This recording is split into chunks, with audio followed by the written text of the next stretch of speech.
You are listening to Unstoppable Actors, the essential podcast for ambitious, unknown actors with me, Louise, the artistic director of Standby Method Acting Studio.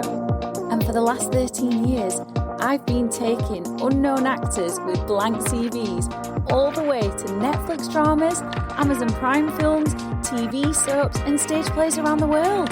And every week I'll be talking with you and sharing how you can become a paid working unstoppable actor, because you 1000% can. An acting career is doable. Are you ready to dive into the episode? Welcome back to the podcast. It's so good to have you here as always. Today we're going to be talking all things feedback. But more specifically, feedback that stings, that feedback that punches us in the gut and makes us feel a little bit crappy. The kind of feedback that can, get our ego involved, where our ego wants to defend us and fight for our limitations, basically. That's what we're going to be diving into today, because it's obvious, but we're not always going to get amazing feedback on our performances. I want to talk as well to the kind of feedback that we get that stings when we think we've done a good performance. Before I do, have you downloaded your copy of the Essential Method Acting Handbook? If you haven't, why haven't you downloaded it? It's completely free. Don't need to pay anything for it. In it, I have laid out practical method acting exercises that you can use to practice with if you haven't got any roles coming up, or if you're brand new to acting and you just want to feel a bit more confident. You can use the exercises for up and coming auditions. You can use them for productions. They will make such a difference to how you approach the character and how you play the character.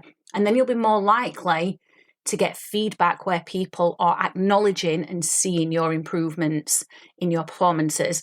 So all you need to do is go underneath the episode, click the link, it's directly underneath it, download it to your phone and keep it on your phone. Keep it on there and refer back to it. What I would encourage you to do is, after this episode is finished, grab yourself a monologue and put just one of the exercises to use from the Essential Method Actors Handbook. And then you will start to feel absolutely amazing about your performances. So let's dive into feedback then. Obviously, we want to be getting feedback where we hear that what we're doing is working.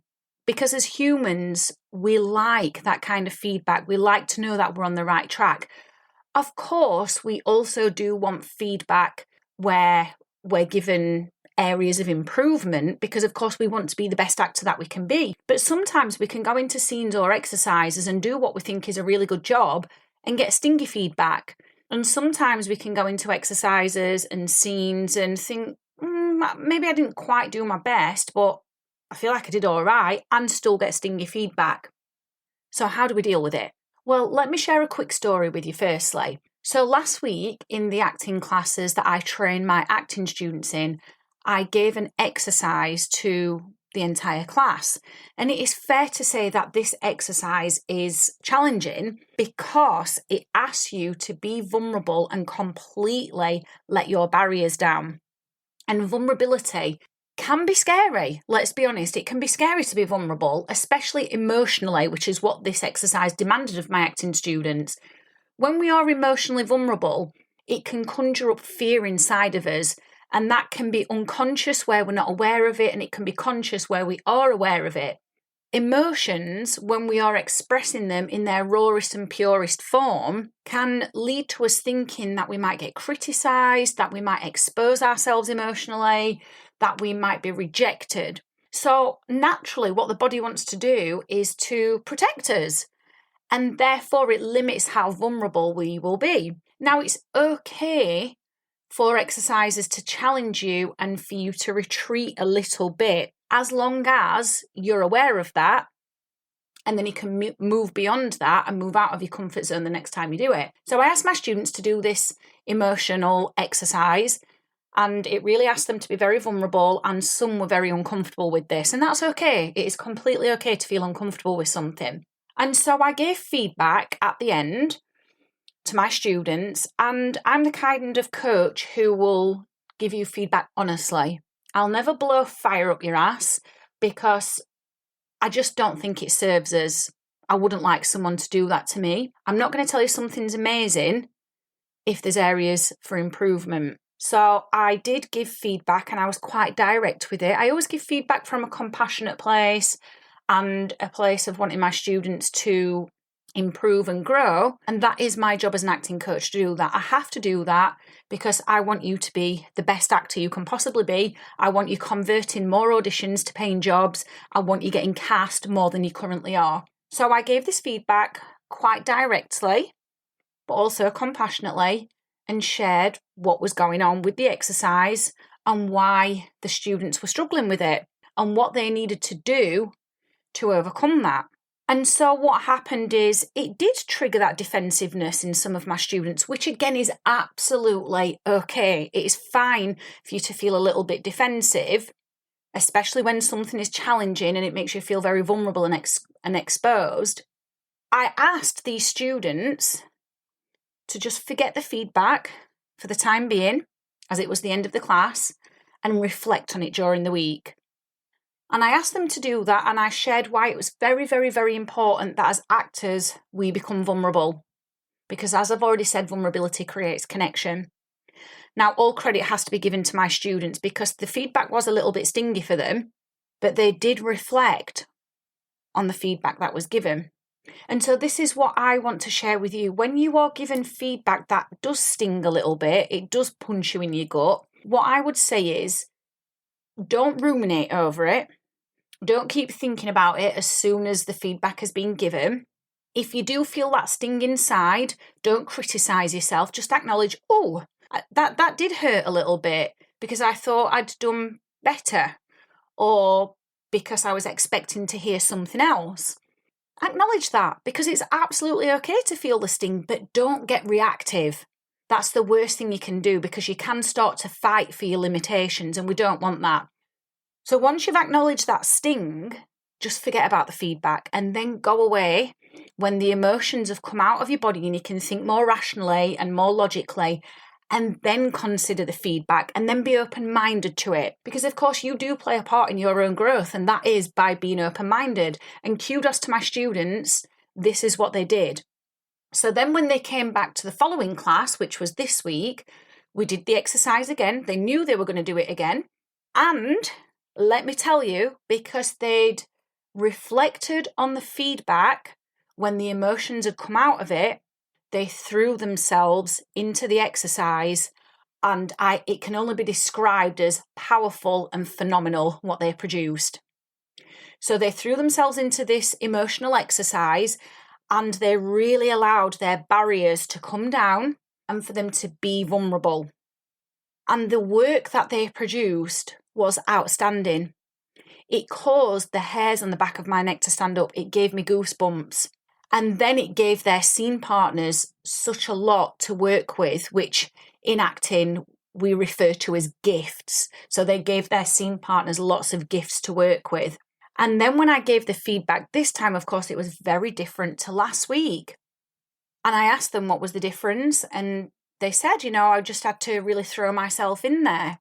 There is power for you as an artist, as an actor, in just letting that feedback be absorbed and to not ruminate over it and to show up in an open-minded way. That is the best advice I can give you for when the feedback stings, because if not, we're going to take it personally. And then what will happen instead is we'll put barriers up either the next time we have to do the scene or the next time we have to do the exercise. And that's not what we want. Now, I do have to say we do have a very, very, very safe and supportive environment in our classes. And what tended to happen is that even though there was a lot of stingy feedback last week, in this week's class, because everybody brought their A game and was like, right, come on, I know I need to be vulnerable with this exercise, it then rubbed off on everyone. So everyone felt safe being vulnerable. So there's also that to consider as well. Do you feel safe in the space that you're in? Whether that be an acting class, an audition, on set, in rehearsals. And if not, ask yourself, how can I contribute towards this space that we're in, feeling safe, where it's okay for us to get vulnerable with our emotions. So there's a couple of things there really that go beyond the feedback as well. I know in the past when I've had stingy feedback, my ego has definitely got in the way and has jumped up and wanted to argue and fight for my limitations. And I've had to humble myself. I've had to humble myself and go away and go, hang on a minute, what can I learn from this? And I think that's another good point to reflect upon is when you are given feedback that stings, ask yourself, what can I learn from this? Now, if you're given feedback after a performance, let's say you do a performance and you feel like the feedback should have been given before the performance, even though it was fair and it was truthful, you need to find the courage inside of you to ask in a non-threatening way for this kind of feedback to be given before performances. And you can do that by giving what I call a shit sandwich. So a shit sandwich is starting with something positive. Say, thank you so much for that feedback. I really appreciate it and I take it on board. That's the positive thing. Here's where the shit comes. However, whilst it is fair, I do believe it should have been given to me before the performance. So could I ask you to do that in future? And then you end with positive again, but thank you very much because I do really appreciate it and I'm glad that I'm aware of it now. So just give a shit sandwich when you feel that feedback should have been given beforehand, because you have to learn as an actor to stand on your own 2 feet and to communicate and advocate for your own needs as an actor that will best help your performances, and not get scared about ruining your reputation, which seems to be a fear that is thrown around the industry. So I do hope this has helped you. Go and download the Essential Method Actors Handbook before ending this podcast, because when you start to use the exercises that I've laid out for you, the method acting exercises that the best actors in the world are using, you will feel confident going into scenes, auditions, performances, and you will start to get feedback where your efforts are acknowledged. So the link is underneath the episode, and I'll see you in the next one. I've absolutely loved hanging out with you, and I really hope you found this episode inspiring. If you have, please do rate the podcast and hit follow so you never miss an episode, and I can help more actors like you. And come and join one of the most supportive, uplifting acting communities on socials, the Unstoppable Actors Facebook group, where you'll get your weekly injection of inspiration, networking, and receive your free Method Actors Handbook so you can become an unstoppable actor.